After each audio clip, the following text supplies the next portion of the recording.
Leylican, sen ne ediyorsun? Men vegetarianka. Ne yaptın? Vegetarianka. Ben sana Türkmen sana geldim. Vegetarianlar et yemeyen adamlar öyle. Onda benim her ay sonunda vegetarianka. Ne ettin mi? Ne edip? Aylık olmasa kartoşka çıkılan var ya dedim. Men hiç kaçan et yiyemem. Yemeyen için hayvanları öldürmekten karşı. Roma artık.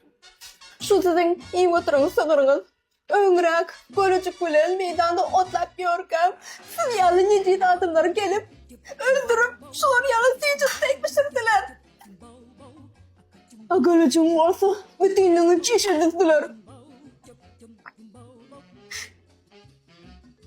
Onlar bakly ýaşap bilerdiler.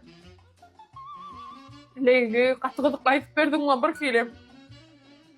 İşte ama yana ayıpta.